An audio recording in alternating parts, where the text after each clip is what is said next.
The anonymous CEO entered his store as a struggling customer to see who would actually help him. He thought he was testing her humanity. He did not realize she was testing his. The air inside the luxury watch boutique is cold, sterile, and smells of polished steel and expensive leather. Recessed yellow lights gleam off diamond-encrusted watch faces, making each one look like a captive star. It is a heavy silence, the kind that demands you speak in a whisper, or not at all. Liam pushes open the heavy glass doors. He is wearing a frayed gray t-shirt and worn khaki pants. To anyone else, he looks like a man who took a wrong turn on his way to a hardware store. But to Liam, the CEO of a world-renowned men's watch brand, this disguise is liberating. Exhausted by the suffocating masks of high society, he wants to see what happens when the mask is gone. Across the room, Chloe stands behind a velvet-lined counter. She scans Liam from his scuffed shoes to his unstyled hair. She does not offer a greeting. Instead, she lets out an audible scoff and returns to her smartphone. To her, Liam is just a smudge on her pristine afternoon. Then, there is Sienna. Meticulously polishing a vintage chronograph, she sees Liam and does not hesitate. She sets down her cloth and walks toward him with a steady, graceful pace. Her smile is not a practiced, plastic grin. It is warm. It is human. "Good afternoon, sir," Sienna says softly. "Welcome to our boutique. May I guide you through our latest collection?" Liam gestures vaguely toward a gold-rimmed timepiece worth $60,000. "That one looks interesting." "An excellent choice," Sienna replies, without a hint of judgment. Using white silk gloves, she unlocks the case. She explains the complex movement and the history of the craftsman with a level of detail usually reserved for royalty. For 15 minutes, she treats the man in the frayed t-shirt as if he is the most important person in the room. "I will take it," Liam says finally. They walk to the marble checkout counter. Chloe is still there, hovering like a cloud of arrogance. Liam reaches into his pockets. He pats his chest. He frowns, his movements becoming frantic. "I cannot believe this," Liam mutters, looking genuinely distressed. "I think I have lost my wallet. My cards are locked." The silence in the store snaps. Chloe lets out a sharp, jagged laugh. "I knew it," Chloe sneers, her voice dripping with contempt. "The act is over then. You should not come into a high-end store to play pretend just because you are bored. You are wasting our time." Sienna's brow furrows. She steps firmly between Liam and her colleague. "Chloe, that is enough. He is a guest." "A guest?" Chloe barks. "He is a fraud, Sienna. And you spent 20 minutes acting like his servant because you are both from the same gutter. You are poor, your family is nothing, and you think being nice to a loser will change that?" Sienna stands her ground. Her hands clench at her sides, but her voice is cold, steady, and loud enough for the room to hear. "It is true that my family is poor," Sienna says, each word hitting like a hammer. "It is true that my status is not high. But tell me, Chloe, if you are so noble and so rich, why are you standing here working the same shift as me? We are both employees. The only difference is that I am paid to serve our clients, and you seem to think you are paid to judge them. Your arrogance does not make you wealthy. It just makes you small." Chloe's face turns a violent shade of red. Her mouth opens, but no words come out. She recoils in visible humiliation. Sienna turns back to Liam, her expression softening instantly. "I am so sorry for that, sir," she says quietly. "Please, do not worry about the watch. What matters is your wallet and your important documents." Liam stares at her. He is used to people mourning a lost commission. He is not used to someone worrying about his peace of mind. "I will grab my coat," Sienna continues. "We will walk back the way you came. We will find it together." Liam feels a strange tightening in his chest. For the first time in years, someone is looking at him and seeing a human being in trouble. And for the CEO who has everything, that is the most valuable thing he has ever found. Sienna was far from half-hearted. The moment Liam finished speaking about the lost wallet, she quickly asked her manager for permission, stepped out of the boutique, and walked straight into the darkness of the narrow alley next door. "Mr. Liam, don't worry too much. We will find it," Sienna said, her voice full of determination even though her forehead was beaded with sweat. Dusk had already fallen. The sallow streetlights cast their glow on stagnant puddles and the mossy walls of the old neighborhood. Sienna did not hesitate to roll up her pristine white shirt sleeves, kneeling directly on the dirt-covered ground. She turned on the flashlight from her old phone, carefully inspecting every patch of jagged weeds growing along the curb. She even bent low, peering into the pitch-black storm drains, disregarding the fact that her clothes were getting smeared with mud. Liam slowly trailed behind, his heart heavy. He watched her small figure diligently searching for an item that was never even there. A strong sense of guilt welled up inside the young CEO. This was no longer a simple service quality test. He realized he was tormenting the sincerity of a good person with a selfish prank. "Sienna, maybe we should stop? It's probably really lost. No need to look anymore." Liam spoke up, his voice slightly choked. Sienna still did not stop. She wiped a streak of sweat from her forehead, leaving a small smudge of dirt on her cheek. "We can't do that. There are a lot of important documents in the wallet, right? Money can be earned back, but it's very difficult to replace documents. Wait for me a moment. I will check this corner thoroughly one more time." Liam could not bear it any longer. He pretended to walk toward the old car he had intentionally parked in a dark corner of the lot. He opened the door, rummaged around for a moment, and then held up the battered leather wallet. "It's right here. Sienna, I found it," Liam called out loudly. Sienna sprang up, her breathing heavy. She ran over, her eyes lighting up when she saw the wallet in his hand. Liam scratched his head, smiling awkwardly. It fell right under the driver's seat in the car. "I am truly sorry for making you waste your effort searching all this time." Sienna rested her hands on her knees, panting from exhaustion. She tilted her head to look at him, her face showing mock disappointment. "Oh my goodness, and here I was about to crawl into the sewer to find it for you." But then, the exhaustion quickly faded away. Sienna burst into a crisp laugh at the naive and somewhat foolish demeanor of the man in front of her. Her smile was so pure that it left Liam stunned for a moment. "To make up for it, may I buy you dinner?" Liam offered, this time as a genuine invitation.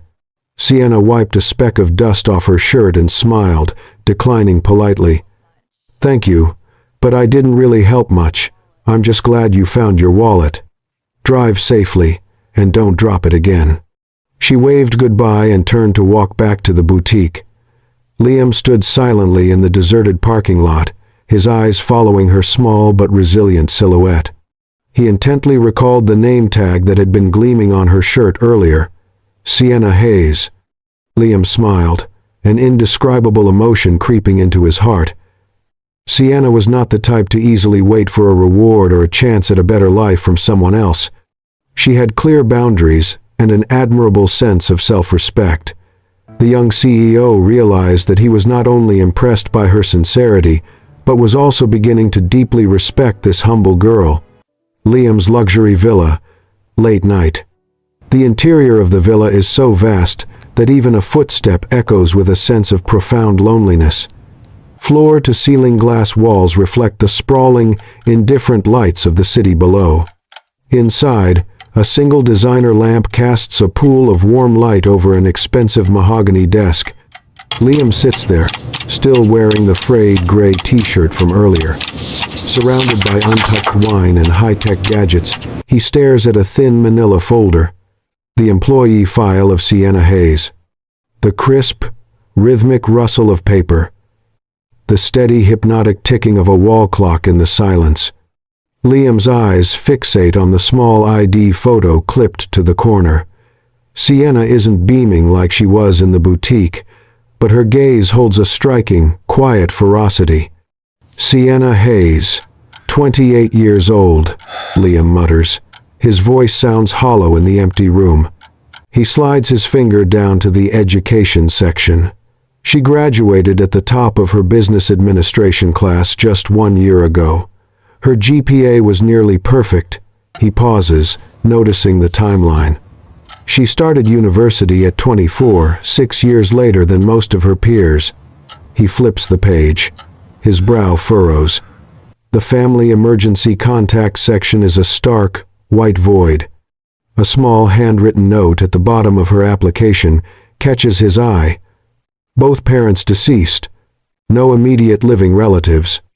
Liam leans back, the folder slipping from his hand onto the desk. A heavy, somber weight settles in his chest.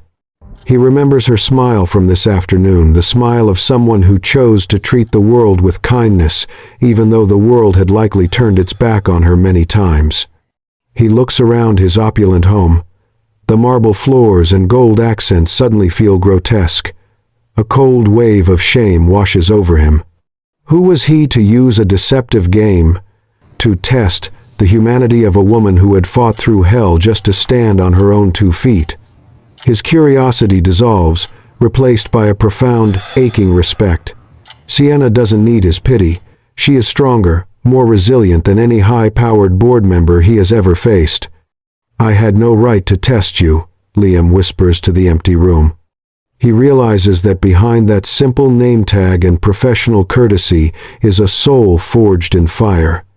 For the first time in years, the billionaire CEO of a global empire feels small. He isn't looking at a salesgirl anymore. He is looking at a hero. The afternoon sun slants through the boutique windows, turning dust motes into tiny flecks of gold. Sienna is on her knees, meticulously polishing the base of a glass display case. A pair of high-heeled shoes stops inches from her hand. "So, Sienna," Chloe's voice drips with sarcasm. "How was the grand reward? Did the beggar give you a nickel for your heroic search in the gutter?" Sarah, another salesgirl, giggles from behind the counter. "Maybe he gave her a thank you card made of cardboard. That is what people like that do, right?" Sienna does not look up. Her rag continues its rhythmic circles on the glass. The silence is her only weapon. She does not give them the satisfaction of a reaction. She just works. Hours later, the heavy glass doors lock behind her. Sienna exhales, the cool evening air a relief after the suffocating scent of expensive perfume. "Sienna!" She jumps slightly. Across the sidewalk, leaning against a modest, silver sedan, is Liam. He has traded his frayed shirt for a simple navy sweater. He looks normal, approachable. "How do you know my name?" she asks, eyes wide with surprise.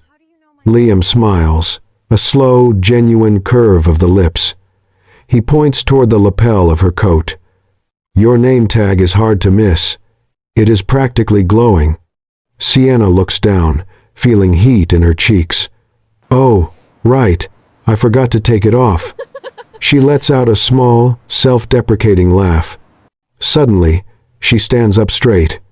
She clears her throat and adopts a mock-serious tone, extending her hand with professional grace. "Good evening, sir," she says, her eyes sparkling with mischief.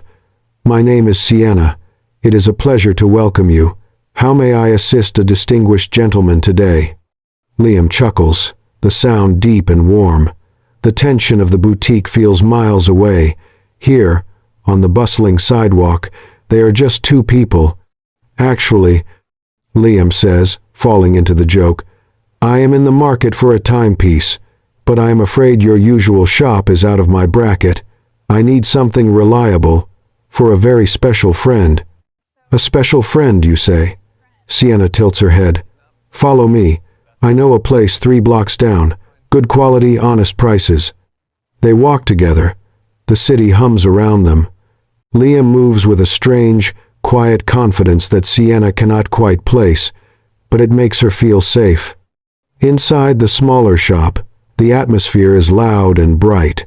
No velvet, no hushed whispers, just rows of sturdy watches. Liam picks up a classic stainless steel model. It is a man's style, but the band is tiny. Sienna bites her lip to keep from laughing. Liam, does your friend have the wrists of a 10-year-old boy?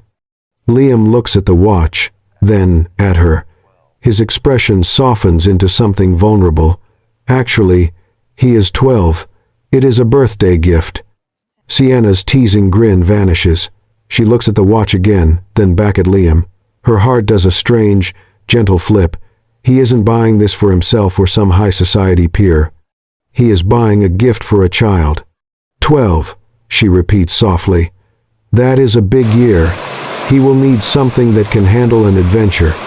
She spends the next 20 minutes helping him compare models, her expertise now fueled by a quiet warmth. As they step back out onto the street, Liam turns to her. Sienna, thank you. I would have been lost in there. He pauses, reaching for his phone. Could I get your number? Just in case I have questions about the maintenance. I want to make sure it lasts for him. Sienna looks at him. She sees the sincerity. He isn't a shark. He is just a man trying to do something kind. Maintenance questions, huh? She asks, a smile playing on her lips. Sure, Liam, for the sake of the watch. She takes his phone and types in her number. As she hands it back, their fingers brush. A small spark, unnoticed by the city, but felt by both. The contrast is stark. Liam sits in his penthouse office, a vast glass command center overlooking the city's glowing veins. The air is filtered, silent, and smelling of cold ozone. 10 miles away, Sienna sits at a small, chipped wooden table in her cramped studio apartment. The hum of an old refrigerator is her only company. She is eating a simple bowl of noodles, her shoulders slumped from a 10-hour shift. A notification pings on her phone. It is Liam. Liam, is work exhausting today? I keep thinking about what those women said to you. Are they still giving you a hard time because of me? Sienna stares at the screen. She remembers Chloe's stinging comments and the extra cleaning tasks piled on her desk today. She winces, then types back with a tired smile. Sienna. It is fine, Liam. People will be people. I do not care about them. As long as I do my job well, I can sleep peacefully. Don't worry about it. In his office, Liam's grip tightens on his phone. Her resilience is beautiful, but the injustice of it tastes like ash in his mouth. He puts the phone down and turns to a wall-sized monitor. Access branch 402. Archive footage. Today, he commands. The screen flickers to life. High-definition security footage of the boutique fills the room. Liam watches in grim silence. There is Chloe, leaning against a velvet pillar, her eyes glued to her smartphone while a middle-aged couple wanders aimlessly through the gallery. There is Sarah, gossiping near the registers, laughing as she ignores a ringing phone. And then, there is Sienna. She is everywhere. She is carrying heavy shipment boxes. She is polishing the glass Chloe just leaned on. She is greeting every customer with the same genuine warmth she gave him, even as Chloe tosses a pile of disorganized paperwork onto her station. Liam's jaw sets. He watches Chloe point a finger at Sienna, her mouth moving in what looks like a sharp, condescending command. Sienna simply nods, takes the task, and keeps moving. A slow, cold anger begins to radiate from Liam.